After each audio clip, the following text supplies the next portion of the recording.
Pergunta. Agora vamos chegando aí. Itamaraty, né? Brasil, Itamaraty, que tem uma tradição de... Até falando em tradução neutra, pela primeira vez a Suíça se posicionou, né? A Suíça também sempre ficava na dela, se posicionou. Mas assim, o Brasil. O Brasil chega bom, nós temos uma visita do nosso presidente, né? Há pouco tempo antes do conflito, né? Ele vai lá, né? Quando começa a acontecer o conflito, ele se posiciona de uma forma mais neutra.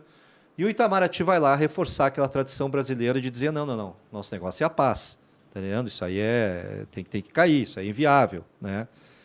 Para o Brasil, duas vertentes. Tu acha que o Itamaraty ele está fazendo o certo, né?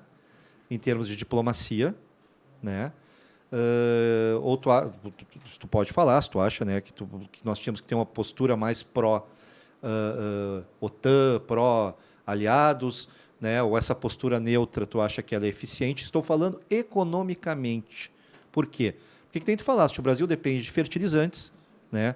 O Brasil tem seu petróleo, sua produção, mas também vai ter altas de inflação e outras coisas. Como é que tu acha o Brasil nesse cenário?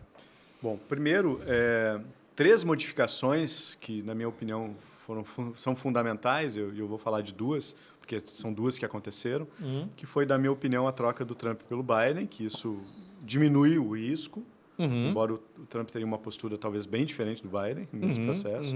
E a outra foi a troca do nosso ministro de Relações Exteriores, né? Sai o Ernesto Araújo, que nunca devia ter estado lá, né? Completamente inapto, na minha opinião, né? Completamente incompetente, na minha humilde opinião. E nós temos o França agora, que tem uma outra pegada, outra política, né?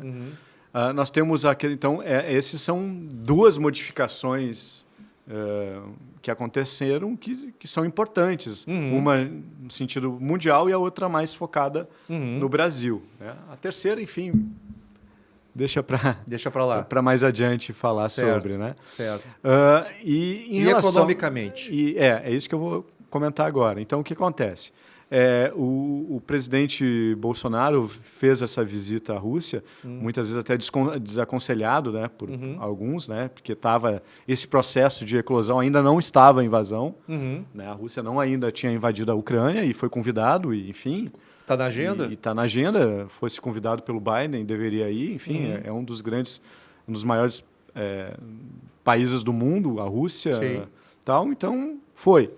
Mas também tem a questão da preocupação, que talvez fosse já estava sendo vista ali, com a questão dos fertilizantes, né? Que a Rússia é um dos grandes fornecedores mundiais. Então, daqui a pouco, essa simpatia ao Putin que foi mostrada, né, pelo presidente Bolsonaro, ele acaba mostrando essa simpatia, embora ele se posicione neutro como chefe de governo.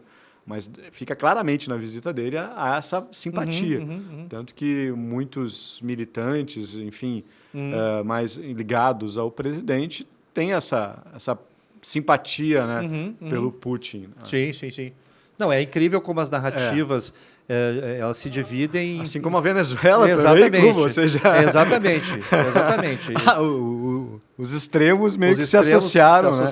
Mas assim, falando como chefe, como presidente, ele, na minha opinião, ele se posiciona neutro e ele está certo nisso. Sim. Porque o que acontece? O Brasil, historicamente, é um país que defende a paz. Sim. Né? Então, a partir do momento que o Brasil se alinha à Ucrânia ou à Rússia, ele acaba estando de um lado da guerra.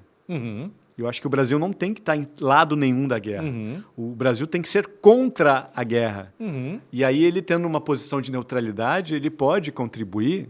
Acredito que não tem a estrutura, porque o Brasil se diminuiu muito mundialmente, né, nos últimos anos.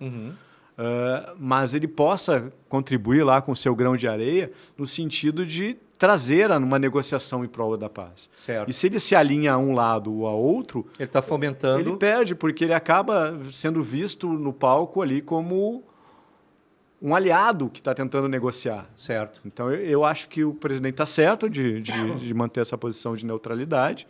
O Brasil está certo. Eu acho que o Brasil tem que fomentar principalmente esse discurso de acabar com a guerra e promover a paz no mundo, né? Porque a gente não tem mais que ter guerra. Embora as guerras são históricas e talvez sempre vão existir de algumas formas, mas uma guerra nessas proporções que pode acabar sendo ocasionada com a Rússia daqui a pouco usando algum outro tipo de armamento, Que como houve uma ameaça velada, sim, que a gente vai, comentou que vai um pouco fazer atrás. o mundo também usar E vice-versa. aí, né? no ponto de vista econômico, o que acontece? Nós temos, que eu já comentei antes, a Rússia como grande produtor de trigo e praticamente uma boa parte dos alimentos que a gente consome tem trigo. Perfeito. O Brasil já vem num processo inflacionário, Uhum. né, crescente. Isso vai se acelerar, na minha opinião, nos próximos meses. Nossa, que economista falando é muito complicado falar do futuro, né? O futuro Sim. a Deus pertence. Então, É difícil mas, economista assim, acertar. É meio homem do tempo. não, é complicado. Não vai né? chover, E vai quando, aí e quando cai um temporal. acerta, é mais fácil errar. Tipo, de Sim. 10 previsões, é mais fácil errar 8 e acertar 2. Sim, né? sim. Mas se acertar as duas, se as duas forem importantes, aí acaba ganhando mais notoriedade. Então, eu acho que no Acho que o ponto único que acertou mesmo foi José lá, que sonhou lá, depois contou pro faraó, Sim. que sonhou com as vacas. Foi o único, o resto tudo.